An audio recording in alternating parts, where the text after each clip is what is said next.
State of Play continues our 9/11 10 years later discussion. We welcome back Stephanie Hanson of the law firm of Young, Conaway, Stargett and Taylor. Margaret Aiken is a consultant. 10 years ago, she was part of the staff of Delaware Senator and now Vice President Joe Biden. Welcome, everybody. Thank you. We know how we felt that awful day 10 years ago, but we also want to get into the question, how did our lives change? We put that question to some Delawareans. When 9/11 happened, I went into what I call my, since I am Cuban, I went into my Cuban mode. The first thing I did was go into the supermarket, make sure I had water, I had candles. And to this day, that's what I do. You know, I make sure there's canned food in the house, that there's candle, that there's water, because I think it's a possibility. My dad was in Vietnam, so I was aware of many things prior to that happening. But after that happened, it was just a reflection of everything my dad ever taught me before he died, saying that, you know, you can't take anything for granted. I'm a concealed carry now. I mean, everywhere I go, I'm carrying. So, except for in federal buildings, I'm not allowed in a federal building carrying. But, you know, I mean, you never know what can take place or when it can take place or what can happen. I mean, people are dying left and right, so I want to at least have one chance. You know what I'm saying? That guy's ready. Stephanie Hanson, are you packing heat right now? No, I'm not. No, I'm not. How has your life changed as a result of 9/11? You know, I don't know that it has changed a whole lot. I'm a little more anxious, a little more jittery on getting on airplanes. There's a whole lot more to getting on an airplane now. It's a lot more difficult. I think probably getting used to having less privacy, to be honest with you, because there's a lot more heightened government surveillance. If you were to go to a bank today, for instance, I mean, I don't want to get off subject, but the Patriot Act, I mean, that was a result of 9/11. Go to open up a checking account now, or even at the bank that you're at, if you want to open up a new account, they can ask you, well, where did you get the money from? They're going to check your name on a list of known suspected terrorists to make sure you're not on that list. And they can check the other accounts that you may have with other institutions, because who are you? I mean, there is a reduced sense of privacy now that you have to get to become more comfortable with. Right, no doubt our country has changed in the last decade, but is that change, how much of that is because of 9/11, or were we headed down that path anyway? I don't think we were headed down that path. It was interesting. 10 years ago when this happened, I was actually in D.C. I was working for Senator Biden, then Senator Biden, and I was actually in an office, our press office. The communication director who I worked with was Israeli born, and he was an American citizen, but he was born in Israel. And when the first plane hit, when everybody was kind of confused, he thought immediately it was a terrorist attack. I mean, that was his first original thought, where nobody I know actually thought that. And I think one thing that it's done is sort of changed our mindset. You know, I think in this country we were sort of oblivious, blissfully oblivious maybe, that there was this potential out there. And I think now, to me, that's the biggest change, is that there is this awareness now that we are targets and we take things much more seriously now, I believe. Now, every time we travel, we go to a sporting event, obviously we see the various restrictions that are in place as a result of 9/11. 10 years later, are those inconveniences, or is it just now a part of life, or are we upset that we have to go to the airport now an hour or two earlier than we used to? You know, I think the trade-off to a degree is worth it. You know, I don't mind having to go and, you know, be a little extra early so that they can go through your bags and they can, you know, make sure that you aren't taking things on there that you shouldn't be. I really don't like the idea of the scanners. I think that that's far too invasive. I mean, if I was going to have to go that particular route to visit my daughter in North Carolina, I'd get in the car and I would drive.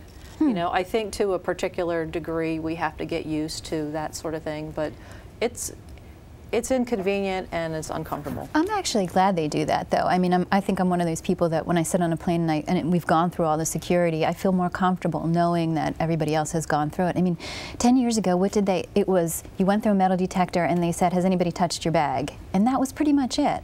Right now, I mean, yeah, I feel a lot more comfortable, a lot more confident that they are actually looking for what they need to look for, and that, you know, people are going through a much more stringent process. Are you confident that the government is doing all it can to make sure that this country is safe? I think they're doing a lot. I mean, I think we are for sure safer than we were. I don't know that we are as safe as we could be, but I do think that they are, you know, taking some pretty important steps, and like Stephanie said, I mean, and in some cases maybe going to the extreme, but rather than be complacent about it, I think they're probably doing what needs to be done. I think that they're doing, they're taking some steps that otherwise they may have not taken that are good for us and that are good in a broad sense, like the police and EMS and fire companies. They can all now better communicate. In the past, each of them were kind of in their own silos. They all were operated on different frequencies. They used different kinds of equipment. To a degree, we're still battling that a little bit. But the idea that all of those first responders need to talk. And it was a worst case scenario on 9/11 where you had, you know, 3 states, all the boroughs, everybody trying to communicate, and they really couldn't. That's right. And really, 10 years later, I'm not sure if it's where it needs to be, but it's definitely going in the right direction. Well, now we have, in Delaware, for instance, we have the Department of Safety and Homeland Security.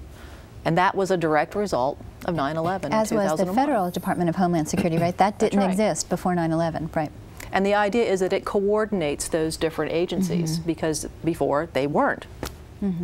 The last decade, the first 5 years of the last decade, the economy was doing very well. The last 4 or 5 years, not so well. Can we tie any of the economy going down the drain, can we tie that to 9/11 in any way? I don't know. I think that it would be a real tangential connection. I think it's more tied to the bankers and to Wall Street and the real estate and development markets than anything else. It was this huge bubble and mortgage Different industries. set of issues. That's all different. But the financial position this country's in, I think, can certainly be tied, you know, in part to 9/11. I mean, we undertook 2 wars, you know. It's a little pricey. Yeah. That's right. I mean, that's billions and billions of dollars, you know. So I definitely think we were in a bad financial spot to begin with when, you know, the implosion of the real estate market, and, you know, so I think that there is some kind of connection to that, yeah, for sure. All right, Margaret, take us back 10 years ago, right around 9/11. Did you ever have a conversation with Biden about what he was feeling during that time, what he thought was going on, what we needed to do? I'm just curious. I did. I was actually with him on 9/11. He was on a train coming to D.C. I was in the office, had gotten there a little earlier, and he was on a train coming. And when he got there, there was, you know, during that time, the second plane had hit, and there was a plane coming towards, they didn't know whether it was So you were traveling with him that day? Well, he was on the train, and I was already in the office, but we met up in the office, and we were all evacuated, and I actually I was with him because there was a lot of, you know, there was a lot of confusion, there was a lot of reporters, and at that point, you know, the plane had struck the Pentagon, and there was smoke, and it was just it was very, very chaotic, and they evacuated the Capitol building. And I remember Senator Biden, at the time Senator Biden, he actually was trying to get back into the Capitol because he thought it was very important that whomever did this see that the government is still operating. I mean, he said somebody needs to be on the Senate floor, and I remember being with him trying to get up the steps, and a Capitol police officer said, like, basically, we'll arrest you if you try to get in there. We are evacuating this whole thing. And, you know, I was actually with him. There was people running, and, you know, a lot of people were trying to get interviews with him, and he was basically saying, this is not the end of the way of life for us. We are strong as a country. We will get through this. You know, basically these terrorists, they don't know what they've gotten themselves into. They got lucky. You know, I mean, he was very positive and saying, you know, we need to get back on our feet quickly and, you know, show that we are this country that we've always believed. That's what I remember about the initial reaction. At least, you know, for me and a lot of the people that I was around. You know, we wanted some action immediately. You saw that with President Bush. You saw that with Biden. Let's get them. But the problem was we didn't know who to get. And 10 years later, we're still involved in 2 wars. When do the wars end? And have they gone on too long? Have we accomplished what we need to accomplish as it relates to terrorism? Boy, that's a big question that kind of came out of nowhere.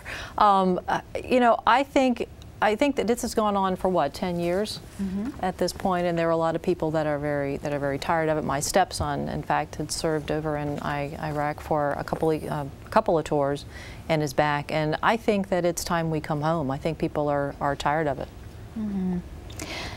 I agree. I agree with that. I think that I think we've certainly recently even struck some major blows to Al Qaeda. My personal opinion is at the beginning we got diverted into a different direction that clearly I think history has shown that it really didn't have anything to do. Iraq didn't really have anything to do at that point with 9/11, and you know, and I understand all the information that we were given at the time, and the President Bush at the time made what he thought was an appropriate decision, but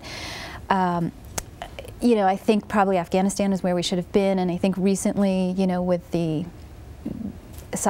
with the Bin Laden episode that happened with the Navy SEALs, I think that has probably done a lot to sort of cut the legs out from under that organization. So, you know, I think we've made progress certainly, but perhaps it's time to move in a different direction. Stephanie Hanson and Margaret Egan, thanks for being a part of State of Play.